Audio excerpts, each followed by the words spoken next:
जय महादेव की।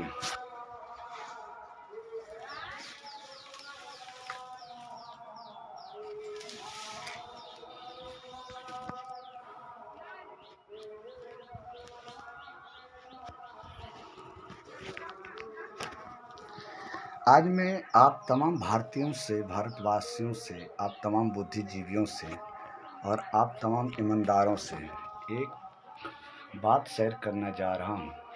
अनुभवी बात, घटित बात, समझा हुआ बात, बुझा हुआ बात, वो मैं बताता हूँ और आप लोग इस पर अपनी प्रतिक्रिया दीजिएगा, ज़रूर दीजिएगा।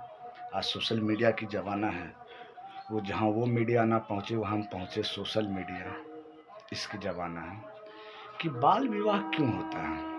मैं ध्यान आप सभी दर्शकों का, आप सभी ऑडियंस को वहाँ ले जाना चाहता हूँ, कानूनी प्रक्रिया का, कि मेरे नज़र में सिर्फ अगर एक आँख हमारा संविधान है तो दूसरा आँख हमारा सिद्धांत और तीसरा आँख हमारा सत्य और संघार है।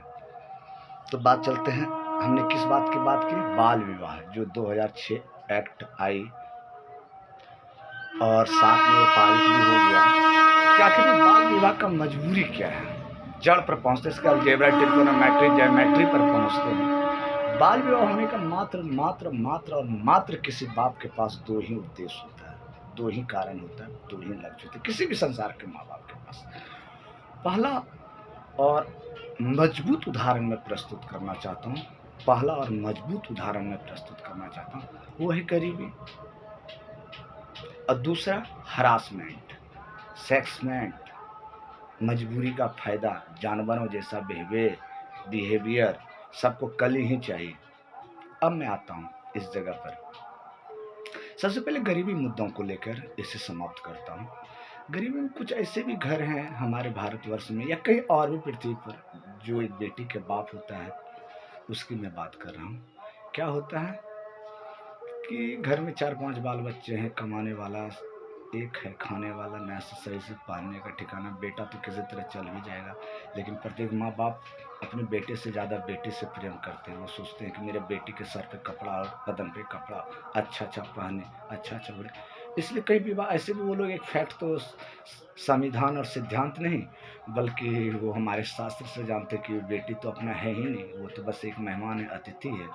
वो जितना खुश रहे उतना, ये मैटर लेकर गरीबी पक्ष से विवाह हो जाती है, बाल विवाह। और आइए दूसरे पक्ष क्या है, जो हमने कहा, आज अधिकतर लड़कियों के साथ उसके घर वाले, जैसे मैं उदाहरण देता हूँ, अगर भारत सरकार के पास इसका डाटा होगा या किसी और सरकार के पास तो जान ही गए होंगे मैं क्यों कहना चाह रहा हूँ। मैं बस ये कहना चाह रहा हूँ कि अगर ये दो विधि और दो व्यवस्था सुधर जाए तो संपूर्ण भारतवर्ष के, संपूर्ण पृथ्वी पर बाल विवाह जीरो हो जाएगा, जीरो।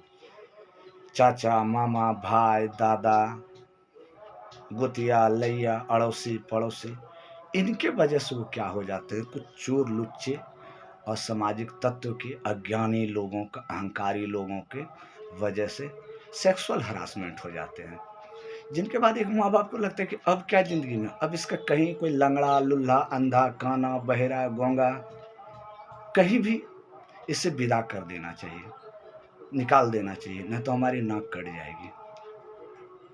दूसरी स्थिति, पहली स्थिति तो मैं ये नहीं जानता हूँ, और पहली स्थिति भी तो सुधारने के लिए आज भारत सरकार ने बहुत सारी योजना बना रखा है, इतनी योजना बना रखा है।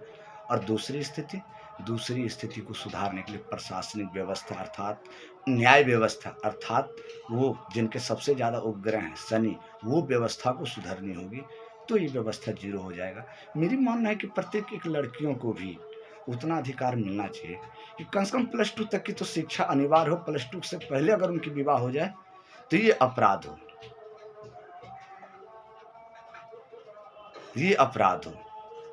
क्योंकि +2 के उपरांत एक ऐसी बात हो जाती है, एक ऐसी अवकरण हो जाती है कि अगर मान लो कि कोई लड़का खुदा ना खास एक्सीडेंट हो जाता, मर जाता है, good morning, very good morning, या तो किसी कारणवश छोड़ छाड़ देता है, खट्टास आ जाता है वो प्रेम में, प्रसंग में,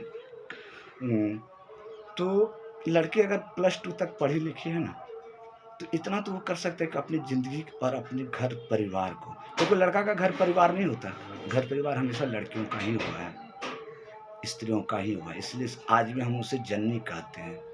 जनक भले लड़का है, परंतु जननी तो वही है, 9 महीने का प्लेटफार्म तो हमारा वही है, 9 महीने का स्टेशन तो वही है, आउटर तो वही है। इसलिए बाल विवाह आज हमारे रेशियो के अनुसार 95% ऐसा ही हो रहा है। कोई भाई का, कोई चाचा का, कोई दादा का, कोई यहाँ तक कि बाप का स्वयं, कोई अड़ोसी पड़ोसी का, कोई आयल गैल फुआ फुफाहा का, वो हरासमेंट रूप से शिकार हो जाते हैं। और कामदेव तो एक ऐसी बीमारी है ना कि अगर एक बार लत लग जाए तो पिता सोए रहेंगे, आप चले जाओगे, पति सोए रहेंगे, आप फरार होगे जी। तो इसलिए मेरी बस भारत सरकार से यही निवेदन कि कम से कम +2 तक बाल विवाह, वो उम्र तो छोड़ो, आजकल उम्र में तो घपला है। कम से कम जो लड़की +2 तक ना शिक्षित हो जाए, उसे विवाह करने का अधिकार नहीं है। भले उस समय शास्त्र था, शास्त्र भी था हमारा, तो शास्त्र में उसे ज्ञान का वर्णन था। आज वो ज्ञान घूम फिर कर 21वीं सदी के आसपास में अलजेब्रा, ट्रिकोनोमेट्री, सभ्यता, संस्कार में आ गई है। तो है ना, मैं चाहता हूँ कि बाल विवाह पर जल्द से जल्द प्रतिबंध लगे, और जिन अपराधियों के द्वारा जो हो गया तो हो ही गया, जो होने वाला है उस पर कड़ी से कड़ी सजा भारत सरकार मुकद्दर करे, ताकि हमारी जननी, हमारी स्त्रियां, हमारी औरत सबको पढ़ लिख कर आगे बढ़ना का बड़ी शौक है। और इस शौक में जो अड़चन डाले उसका सर्वनाश प्रजापति राजा दक्ष के तरह हो, प्रजापति राजा दक्ष के तरह हो, प्रजापति राजा दक्ष के तरह उसका संहार हो। ये मैं भारत सरकार से निवेदन करता हूँ। और मैं अपने परिचय के रूप में बताता हूँ, मैं ही हूँ वो विश्व प्रसिद्ध गणितज्ञ शून्यराज अंक, जिसके आंगन में आर्यभट्ट, ब्रह्मगुप्त, एस रामानुजन, माधव और स्वामी विवेकानंद जैसे लोग नेतृत्व करते हैं। जय हिंद, जय भारत।